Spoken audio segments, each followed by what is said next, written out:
In this video, I'm going to share 3 strategies that you can use to price your product, service, or course effectively. Welcome, my name is Kate Putnam. I'm the psychology-driven brand strategist. I share most weekly videos on branding, entrepreneurship, and psychology. Hit the subscribe and the thumbs up if you would like more videos on these topics. But let's get into it. How the heck do you pick a price? So the first thing that I want to encourage all entrepreneurs to get away from as much as possible are a menu of prices, of a la carte prices, relying on hourly rates, or custom proposals. These absolutely work in certain circumstances, but for solo entrepreneurs or people who are trying to maximize their impact and their income, this type of pricing will unnecessarily restrict your growth, because you're tying your prices to your time. Overall, we always want to price what we can by packaging it up into a distinct offer and then pricing it based on value. So let's talk about those 3 value-based pricing strategies right now. First one is when you have this specific path, you have this very detailed and defined outcome that you are bringing people to. One way to price this is to ask yourself, what is the value of that specific outcome? And there's a couple ways to going about that. First of all, what would happen in their life, in their business, if they don't buy your product or service? What is the opportunity cost of not taking any action?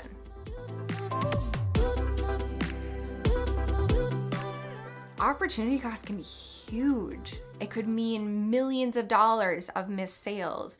It could mean dying 2 decades earlier because you didn't take care of your health and missing out on weddings and graduations and all of those things. It could mean that they spend the next year just like trying to do things themselves and getting frustrated and getting nowhere. So the opportunity cost can be really massive. So think about what that might be for whatever you are selling. What is the alternative to not buying, or the cost of not buying? It makes it easier to justify the price. So you're probably not going to price at exactly what the opportunity cost is. So if I'm saying that building a brand, and we'll be super conservative here, but that could conservatively generate at least $50,000 in sales per year for many years before you even have to touch it or think about updating it. I'm not necessarily going to price my branding services at $150,000 or $200,000, but it makes it much easier to justify $10,000 or even $15,000 because of all of the opportunity that can be generated through this product or through this service. So that's one way to think about it. And then it makes the selling equation or the selling conversation much easier because you can logically justify the value of buying this product or service or whatever the offer is instead of not buying the product or offer. Similarly, you can think about what is the price of other options.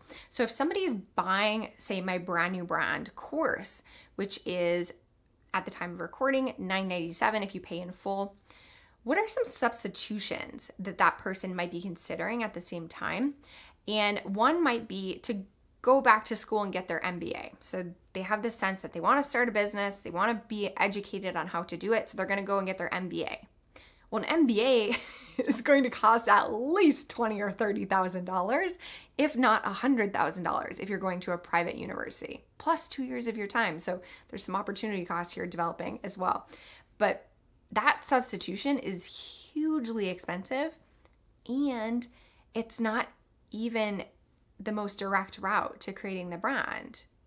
If they just would create my course, they would get 20 very in-depth video trainings on how to build this brand, and then they could actually start generating revenue and doing the business of being their brand. So that substitution makes it really clear what the value of the program can be. And maybe other substitutions for you are perhaps like other professionals or other types of professionals. So if somebody's trying to get to the outcome of creating more sales, they might hire a salesperson for 15% of all of their revenue, and that could cost them $20,000, $30,000, $100,000. Or perhaps if they just update their copywriting in their sales sequence, they can generate those same sales for a much lower investment. So think about what the substitutions are to help consider what the price is. And again, think about what this could create. What is that outcome worth to the particular type of client that you are wanting to work with? Different outcomes, or even the same outcome, are valued differently by different types of clients. So if I'm selling a website to let's say a 8-year-old who loves Pokemon and wants to create a website about how much he loves Pokemon, that's going to be worth a lot less than me selling to an entrepreneur who wants to generate $1 million over the next couple of years. So think about who you're offering your product or service to, and then how much it is worth to that particular human when you're thinking about the pricing. Again, we're focusing on value-based pricing, not how much of your time it takes. There's that meme that goes around about the plumber that comes in and like just tightens one socket and it comes back to be $1,000 bill. It just literally took him a minute. But knowing which socket to tighten to fix the whole problem is why his time is worth that much. So it's not the process, how much time the process takes. It's what is that outcome worth to that client. So that is strategy number 1 for pricing. Strategy number 2 is a little bit counterintuitive, but you need to ask yourself, how much commitment to the transformation does this client or student or customer need to make to get to their desired result? This is like a little bit Jedi mind tricks here. But if I'm asking a client to change everything about what they eat, how they work out, and actually get incredible results, they might need to invest. If they're a high-functioning, high-performing, wealthy individual, they might need to invest $10,000 or $20,000 into that offer for them to take it seriously. Or if I'm selling those 23 videos in brand new brand, I need to make the investment commensurate with the amount of time and effort somebody's going to take to go through that whole process. If I sold those same videos for like $27, I can guarantee you that my completion rate and my success rate of my students would be incredibly less. So I reserve my more affordable pricing of my educational products for things that are like a 2-hour workshop or a quick mini class, or maybe like a swipe file or something of that nature that doesn't take long to implement, because I know that I need my students to actually put in the work before they'll get the transformation that I'm promising. So I need to make it reassuringly expensive enough so that they put the actual weight of the decision into whether or not they're going to buy.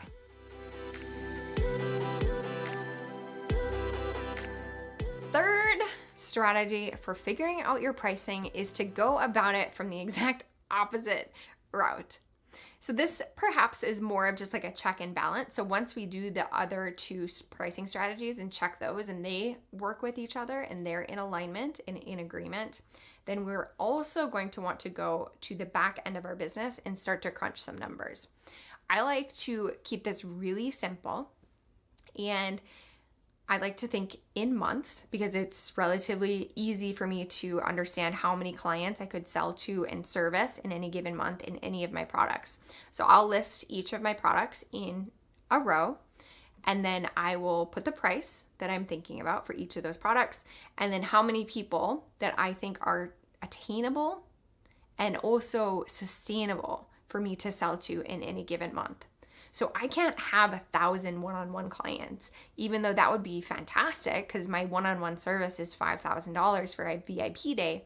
I can't even have 30 VIP days because I need to have time to actually deliver what we're creating in that VIP intensive. So I can manage typically between 2, maximum 4 VIP intensives on any given month. And I like to stay really conservative with this pricing estimate and round it down to 2 because I think that that's really feasible based on my time and my audience, how many leads are coming in. I could do a lot more or I could sell a lot more if I put a lot more focus on it, but I'm happy if I have 2. And then down in more of the course load, I know, and depending on how complex your product mix is, you can either break it down by product or by category. I know roughly what my average course sales are each month. And then if I have a launch, I know roughly how much to expect from that launch. So we're listing our products, we're listing our estimated monthly revenue, or you can break it down into different time increments if it makes more sense to you, yearly or quarterly. And we just need to double check based on our personal profit goals. So like how much money we actually want to take home, our taxes, our business profit, because you should always be investing or like setting some of your revenue aside for future business growth. And then also all of your operating expenses. All of that should add up and be covered really comfortably based on your product mix, how many people you can serve, and the price that you're paying for each, or the price that you're charging for each of those products. You may find that you're in the negative after this equation, and that hurts and it sucks. It's like, oh, but how can I charge more? But you have to, because you aren't a charity. So you need to know what your business model is and if your pricing is sustainable for the life and business that you want.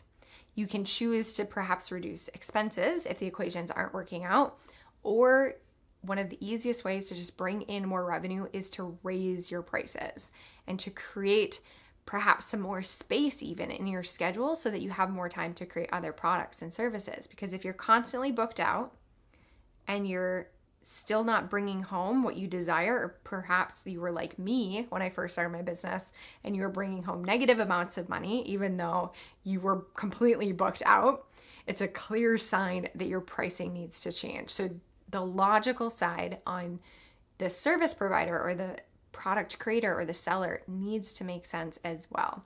And it helps to know perhaps like what your break-even point is. So you have to sell, say, like $10,000 worth of courses in any given month to break even with your business expenses. Or maybe that's a lot less for you, but whatever those numbers are, have some awareness of what your upper and lower thresholds are and make some of your pricing decisions based on that. So there you have it, 3 strategies that you can use to help inform the pricing of your product, service, or whatever you're selling, whatever your offer is. So think about the outcome, which includes opportunity cost and evaluating substitutions that your ideal client might use, and then pricing a bit or maybe even a lot below that because you're making a logical argument for why the price is the way it is. Also, think about the commitment or the effort that your client or customer will need to put into the process to actually achieve the result that you're promising. Transformation comes from commitment. I think there's a marketing coach somewhere that says something like transformation comes from the transaction. There is all of the free information that you could possibly find out on the interwebs, but people don't take action on that because they haven't committed and they haven't created any accountability for themselves by investing in a particular piece of information. Same goes for services. If you're asking people to go through, say, like a coaching transformation, you need to have a commensurately expensive price so that they will take it seriously and do the work. And then lastly, we need to make sure that our business model makes sense. That we're actually going to be profitable after expenses, paying yourself, keeping some profit in the business, and taxes. All of those need to be accounted for in the pricing in our sales forecast. Okay, I hope that's helpful. Let me know if you have additional questions about pricing, whatever you're pricing, down in the comments, or if you found this useful, give me a thumbs up. I so appreciate that. It helps more people find this video that is that are also struggling to figure out how the heck to price their offer. All right, I'll see you guys next time.